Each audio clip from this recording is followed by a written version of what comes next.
Hello, I'm Daz, and welcome to Daz Cafe. And today I'm going to address just a few, which is 7, popular cereals and their sugar content.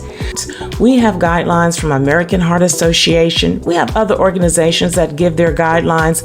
I prefer American Heart Association guidelines, which are, if you're taking in about 2,000 calories a day, and that's pretty much the average intake for most people, not everyone, but the recommendation is for women, no more than 25 grams of sugar, and for men, no more than 36 grams of sugar. I'm going to keep that in mind. That's our foundation. That's our base. That's our target. And now let's get into those cereals. Cereal number 1, and we're going to take it from the top, and that is, drum roll, Post cereal. So we're going to talk with Post cereal. Post cereal was one of the major players in the breakfast cereal, and you're going with C.W. Post in 1895. Battle Creek, Michigan, came up with his beautiful cereals, and we are looking at Post Golden Crisp.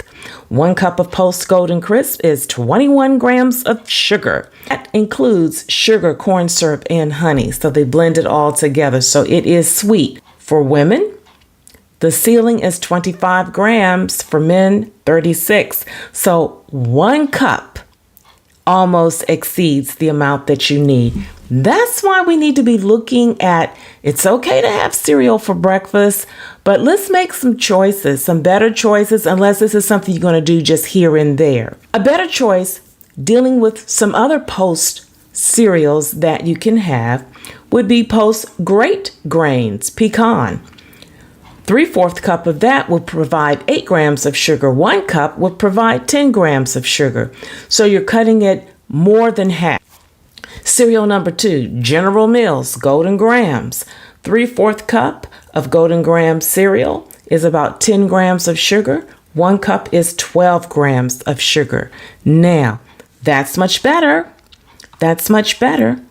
But we can even do better than that, because General Mills offers some really good choices of cereals. And if we stay with General Mills, if we're going to go with another General Mills, because they have plenty of choices. They've got good choices and some we need to be, a little cautious about. But a better choice would be their Wheat Chex. Wheat Chex is good. 1 cup of Wheat Chex is 6 grams of sugar. So you will cut in half your amount by choosing a different cereal.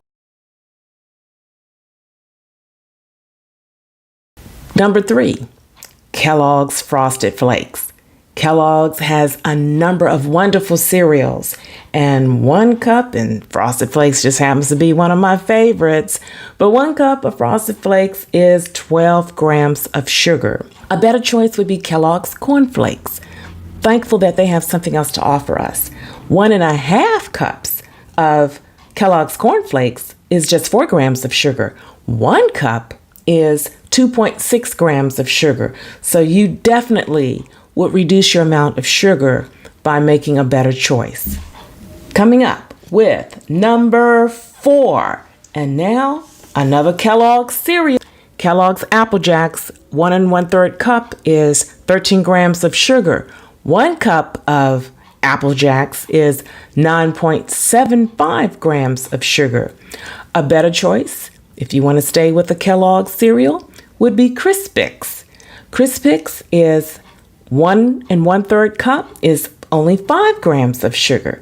So you would reduce more than half by going with a different choice of a Kellogg's cereal. 1 cup is 3.75 grams of sugar.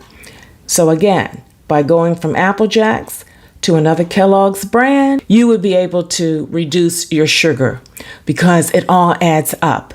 And when you think of, sometimes you have sugar in the cereal and then you add sugar on top of it, if you were to have double the amount, just in one setting, you would exceed your recommendations. And for women, the recommendation is not to exceed 25 grams of sugar. And for men, not to exceed in a day, no more than 36 grams of sugar. Coming up with number 5, another Kellogg's cereal. Honey Smacks. 1 cup of Honey Smacks is 18 grams of sugar. Again, 25 if you're a woman, you're almost tilting the scale. 36 if you're a man, you're halfway there. And we say Honey Smacks, formerly known as Sugar Smacks. When I was growing up, it was called Sugar Smacks, and it was very high in sugar. But a better choice of a Kellogg's cereal would be Smart Start. 1 cup of Smart Start is 14.4 grams of sugar. Now that's not very low, but at least it's less than if you were to choose the Honey Smacks. Coming up with number 6, we're going to another manufacturer, and that's Quaker Oats, and we're looking at Quaker Oats Captain Crunch. 1 cup of Quaker Oats Captain Crunch is 16 grams of sugar. I used to eat this sometimes growing up as a kid. Captain Crunch. You may have eaten it as well. Let me know if Captain Crunch, which was something I ate growing up. I also used to eat Sugar Smacks, now known as Honey Smack. Let me know if you had did you join in with me growing up? And those were some of your cereal choices. And of course, Frosted Flakes. I don't think anyone did not have their share of Frosted Flakes. Going back, Quaker Oats Captain Crunch, 1 cup, 16 grams of sugar. A better choice would be Quaker Oats Life, 1 cup, only 8 grams of sugar. Go with number 7, and that's our last choice, and that's another Kellogg's cereal. Kellogg's Crackling Oat Bran, and 3/4 cups of it is 15 grams of sugar. 1 cup is 20 grams of sugar. And now, which is important, we do need our fiber, but do we need all that sugar? A better choice is Kellogg's All Bran Flakes. 1 cup would give us only 7 grams of sugar and 6 grams of dietary fiber. Let's be thoughtful in the morning when we're trying to enjoy our cereal, whether we're on the go or whether we want to snack on it throughout the day, but be careful of the sugar amount. I gave you those recommendations, and I just want to share that with you because you're at Das Cafe, and at Das Cafe, we encourage good living, and we want you to join us. Share me with your family and friends, and I'm Das, I'm out, but I will look forward to you joining me next show.